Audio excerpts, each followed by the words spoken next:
Bienvenidos, hoy retomamos el hilo donde lo dejamos, en plena Segunda Guerra de Nápoles. Nos vamos a sumergir en un solo día. El 28 de abril de 1503. El escenario es Apulia, en el sur de Italia. Allí, el ejército español, con Gonzalo Fernández de Córdoba, el gran capitán, al mando. Lleva meses, encerrado en la ciudad de Barletta. Una guerra de desgaste total contra un ejército francés que, en teoría, era muy superior. Y de repente toma una decisión que para muchos fue un auténtico suicidio. Abandonar la seguridad de las murallas y salir. Salir a buscar una batalla decisiva a campo abierto. Es que la situación ya era insostenible. Los meses de escaramuzas habían agotado a los dos ejércitos, pero el tiempo jugaba en contra de los españoles. O sea, que no es un arrebato. Es un riesgo, pero un riesgo calculado al milímetro. Y hay un factor clave que lo cambia todo. Acababan de llegar refuerzos, los lansquenetes alemanes. Unos 2000 mercenarios, la élite de la infantería de la época, famosos por su disciplina de hierro. Con ellos, el gran capitán siente que ya tiene la pieza que le faltaba para su plan. Y ese plan dependía de una cosa por encima de todo: la velocidad. Para sorprender a los franceses y ganar un tiempo que era precioso, ordena algo impensable para la mentalidad de la época: que cada jinete de su caballería lleve a un soldado de infantería a la grupa. Vaya, los caballeros protestarían, me imagino. Claro, al principio protestan. Es una deshonra, sus monturas son para la guerra, no para hacer de taxi. Pero entonces el propio gran capitán sube a un infante a su caballo, dando ejemplo. Se acabaron las quejas. El ejército avanza al doble de velocidad y llega a Cerignola con unas horas de ventaja que serán vitales. Horas que va a usar para construir, literalmente, la tumba del ejército francés. No hablamos solo de dos ejércitos.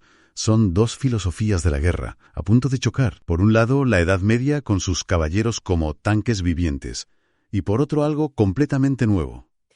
Es que esa es la tesis central de Cerignola. El ejército francés, con unos 9.500 hombres, es el epítome de la guerra feudal. Su joya de la corona son 2.000 jinetes de caballería pesada, nobles acorazados de pies a cabeza.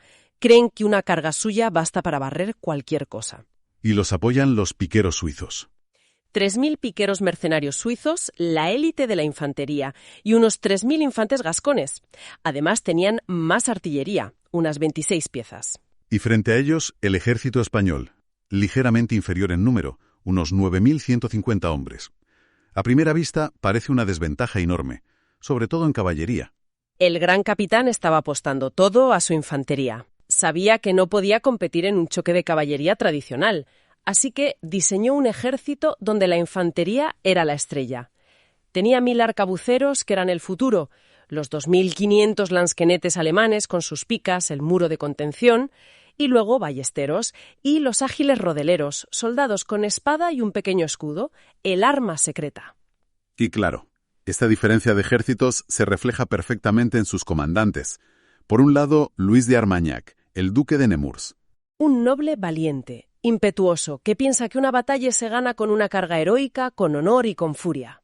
Él cree que va a arrollar a los españoles, sin más. Desde luego. Y enfrente tiene a su antítesis. Gonzalo Fernández de Córdoba no es un caballero medieval, es un ingeniero de la guerra, un estratega metódico.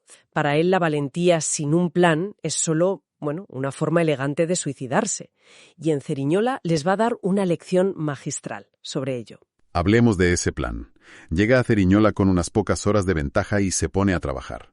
¿Qué es lo que hace? Hace algo que los franceses consideran una cobardía. En lugar de buscar un campo llano para un duelo honorable, elige una pequeña elevación plantada de viñedos. Un terreno que ya de por sí dificulta la carga. Justo.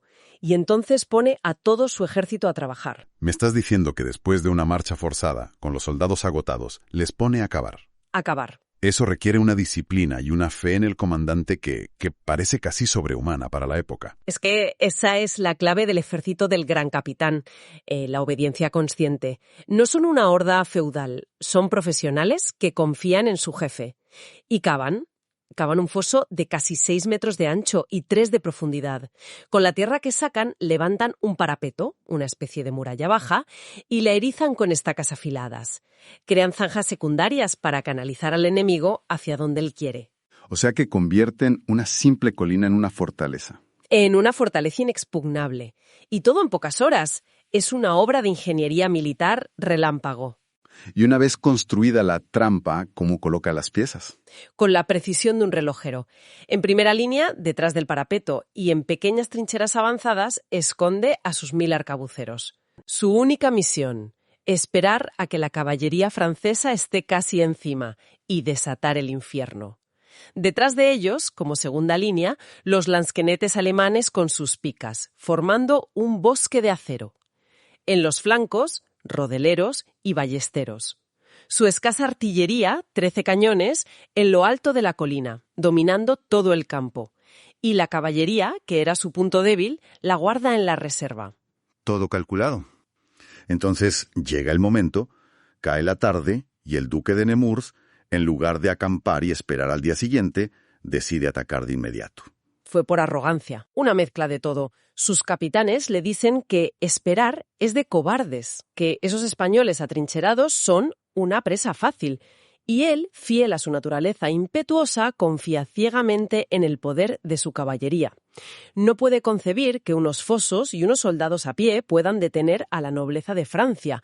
No sabe que está a punto de cabalgar directo a la tumba que el gran capitán le ha preparado. ¿Y cómo empieza la batalla? Con una carga frontal. Empieza con una astucia. El gran capitán envía a su caballería ligera a provocar a los franceses. Hacen una pequeña escaramuza y fingen una retirada caótica, huyendo hacia sus propias líneas. Un cebo. Es un cebo, y los franceses pican con una avidez increíble. La caballería pesada francesa, sin esperar órdenes, se lanza en una persecución furiosa, galopando directamente hacia la ladera fortificada. Directos a la boca del lobo. Completamente. La carga francesa avanza, imparable, atronadora. Ya casi están en el foso, y de repente, a menos de 30 metros, los 1000 arcabuceros se levantan y disparan a la vez. Una descarga a quemarropa. El efecto es apocalíptico. El estruendo, el humo, los gritos. Las balas de plomo atraviesan las armaduras, los caballos caen, creando una maraña de cuerpos.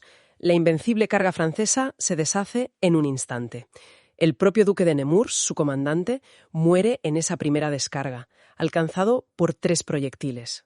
El líder francés cae en los primeros minutos.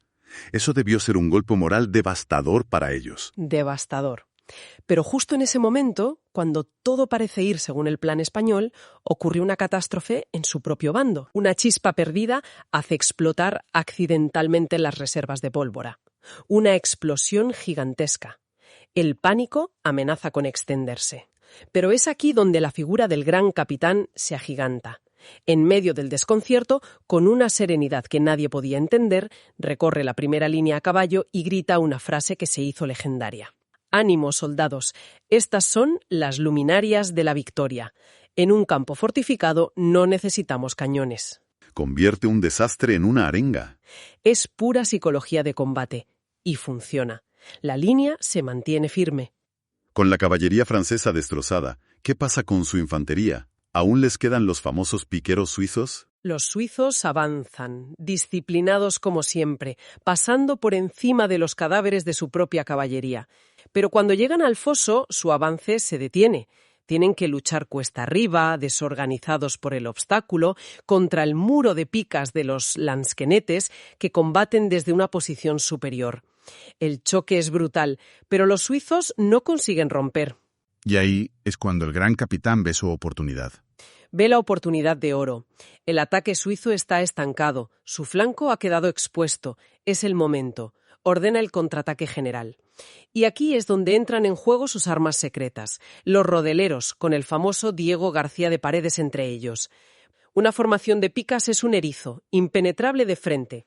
Pero si un soldado rápido, con una espada corta y un escudo, se cuela entre las líneas, esa pica de 5 metros se convierte en un estorbo inútil. Los rodeleros se metían bajo la guardia de los piqueros y a corta distancia sus espadas causaban una carnicería.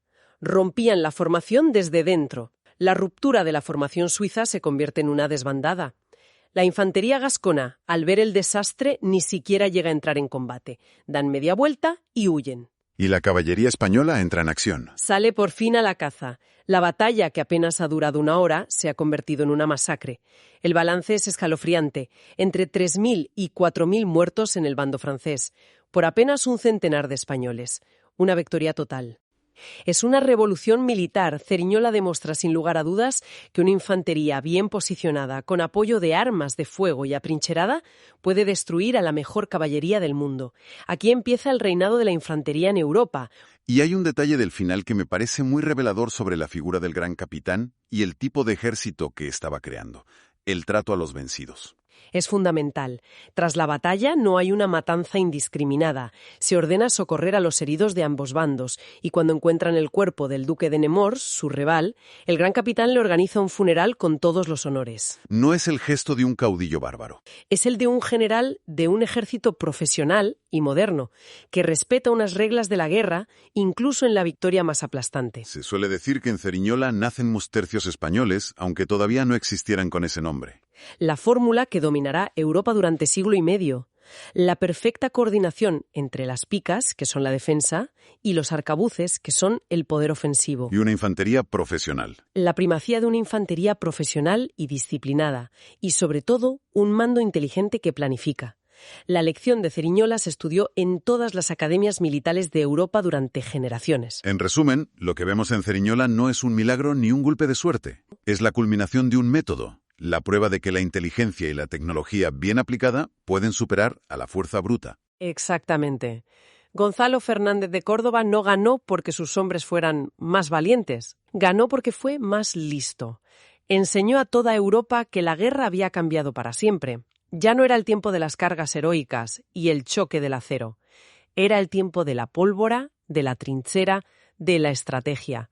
Por eso Ceriñola es mucho más que una batalla. Es la primera página del manual de la guerra moderna.